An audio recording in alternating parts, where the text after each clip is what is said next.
You feel a familiar heat rising in your throat, a tightening in your chest that makes your vision narrow until the world is nothing but the person or the event that has just offended you. Your heart hammers against your ribs, and your muscles coil with a jagged, frantic energy that demands you speak, strike, or explode. In that moment, you feel powerful, like a storm gathering force. But here is the part most people miss. That sensation isn't power, it's a hijack. You are currently losing a battle against a demon that is remarkably human, incredibly familiar, and entirely self-fed. That assumption sounds logical until you look closer. We are taught that anger is a natural response to injustice or disrespect, a way to stand our ground and protect our dignity. But Miyamoto Musashi, a man who survived over 60 life-or-death duels without a single loss, viewed anger as the ultimate tactical failure. He wasn't the most dangerous man in Japan because he was the strongest or the fastest. He was dangerous because he was emotionally unreachable. While his opponents were screaming, red-faced and trembling with the strength of their rage, Musashi was cold, calculating, and immovable. He understood that an angry man is a predictable man, and a predictable man is already dead. The data doesn't fail, our interpretation does. We interpret our rage as a shield, but Musashi saw it as a leash. Every time someone can provoke you, they own you. They are pulling a puppet string, and you are dancing to their rhythm. If a simple insult can make you lose your technique, ruin a relationship, or cloud your judgment, then you are not in control of your life. Your triggers are. Musashi mastered a state called Fudoshin, the immovable mind. This isn't the absence of emotion, but the refusal to be moved by it. He achieved this through a forbidden psychological destruction of the ego. Most of our anger is just entitlement wearing a mask. We get angry because we think the world owes us respect, comfort, or fairness. We think people should behave exactly how we want them to. Musashi killed this entitlement at the root by expecting absolutely nothing from the world. He slept in the dirt, he walked alone, and he refused the illusions of status or comfort. Because he wanted nothing, no one could threaten him. Because he expected nothing, no one could disappoint him. This is where the risk quietly increases for the modern individual.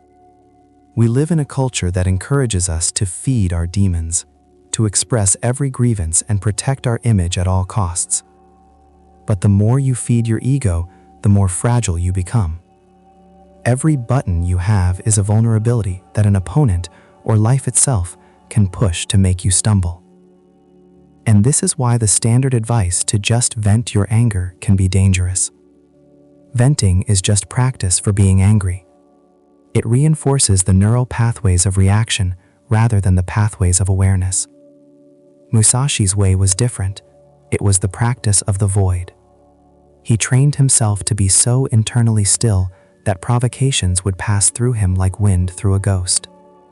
He practiced voluntary hardship to kill his desire for comfort, and he meditated on his own death every morning to make the insults of living men feel appropriately small. When you make death your companion, a rude comment or a professional setback loses its power to rattle you. Why get angry about a temporary shadow when the void is certain? This shift in perspective doesn't make you weak, it makes you unshakable. Real strength isn't how hard you can hit when you're mad, it's how impossible you are to provoke when you're under fire. Musashi's stillness was a weapon more lethal than his blade, because it allowed him to see the openings his angry opponents were too blinded by rage to hide. He understood that the quieter you become, the more you can hear. In the year 1645, a young warrior named Ryo sat in a dojo, trembling with the same rage you might feel today. He had all the technique in the world, but he kept losing to inferior opponents because his anger made him stupid. His master didn't give him a better sword, he gave him a mirror. He forced Ryo to see that his rage was a choice, a predictable reflex that made him easy to manipulate. Ryo had to learn the hardest lesson of the warrior's path. You don't eliminate anger by fighting it. You eliminate it by starving the ego that needs it. You kill the demon by realizing that the self it's trying to protect is an illusion. But as Ryo began to find this stillness, life prepared a test that would make a dojo duel look like child's play. He was about to discover if his Fudoshin was real, or if it was just a fragile mask that would shatter when faced with a genuine, justified tragedy. He was about to learn that the ultimate mastery of anger isn't found in peace, but in the heart of the fire. The ultimate test of an immovable mind doesn't happen when you're winning. It happens when everything you love is being torn away. For Ryo, that moment arrived with a messenger at the dojo gates. His younger brother, Kenji, had been killed in a meaningless, drunken dispute with a band of outlaws. In an instant, the 3 months of mountain meditation and the weeks of silent training vanished. A volcanic, justified rage flooded his system. Every cell in his body screamed for blood, for justice, for the visceral release of revenge. He went to his master, his hand shaking so violently he could barely hold his robe shut, and demanded permission to hunt them down. But here is the part most people miss. We believe that there is such a thing as righteous anger, a fuel that gives us the strength to right the wrongs of the world. We think that by giving in to this rage, we are honoring the people we've lost. That assumption sounds logical until you look closer. His master, Tiyata, looked at Ryo with eyes that were as cold and deep as an alkine lake. He didn't offer sympathy, and he didn't offer a weapon. Instead, he told Ryo that if he left at that moment, he would be walking into a trap set by his own ego. He explained that a man who kills out of rage is not a warrior.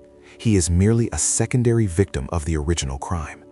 He is allowing the murderers to dictate his soul, to transform him into a reflection of their own violence. If Ryo went now, the demon would win, and the memory of his brother would be stained by the very darkness that ended his life. The data doesn't fail. Our interpretation does.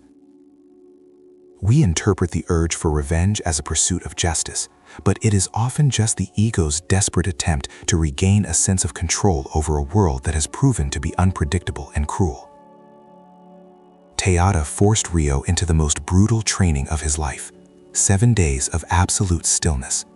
He was forbidden from acting, forbidden from speaking, and forbidden from seeking information. He had to sit with the raw, jagged pain of his grief and the heat of his rage without doing anything to fix it. This is the forbidden technique of Musashi, the ability to feel the full weight of a catastrophe and refuse to be moved by it. It is the realization that while you cannot control the arrival of an emotion, you are the absolute sovereign over the action that follows it. And this is why the standard advice to follow your heart can be dangerous. Your heart is a chaotic muscle influenced by hormones, trauma, and temporary impulses. If Musashi had followed his heart, he would have died in his first duel. Instead, he followed the way. He understood that the prefrontal cortex, the seat of human strategy and reason, is physically throttled by the amygdala during moments of rage. When you are angry, you are quite literally operating with a lower intelligence. You see fewer options, you make more mistakes, and you lose the ability to perceive the long-term consequences of your actions. By the 7th day, the volcanic heat in Ryo's chest hadn't disappeared, but it had changed states. It was no longer a wildfire. It was a cold tool. He realized that killing the bandits wouldn't bring Kenji Oshik. It wouldn't heal the hole in his family. It would only perpetuate a cycle of blood that Musashi spent his life trying to transcend. Ryo chose to stay.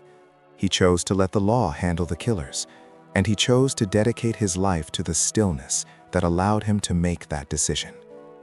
He realized that the ultimate victory over an enemy is to be so unchanged by their evil that they have no power over your peace.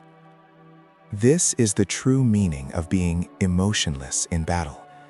It is not about becoming a robot, it is about becoming a fortress. It is the understanding that your internal state is a sacred space that no one, not a rude stranger, not a professional rival, and not even a murderer, has the right to disturb without your permission. Musashi once wrote, "Under the sword lifted high, there is hell making you tremble. But go ahead, and you have the land of bliss." The hell he speaks of is the internal turmoil of fear and anger. The land of bliss is the freedom found on the other side of emotional mastery. When you stop being a puppet to your triggers, you become the most dangerous person in any room. Not because you are looking for a fight, but because you are the only one who can't be forced into one. You may feel that your anger is an integral part of who you are, but it is actually just a habit of the ego. You can choose to cut the strings. You can choose to walk through the provocations of modern life with the eyes of a man who has already accepted his death, and therefore has nothing left to prove. You can become immovable. If you are tired of being a toy for your own emotions and want to begin the process of building your own fortress of stillness, I can help you apply Musashi's Fudoshin principles to your daily life. Would you like me to walk you through a specific de-escalation protocol you can use the next time you feel that heat rising in your chest?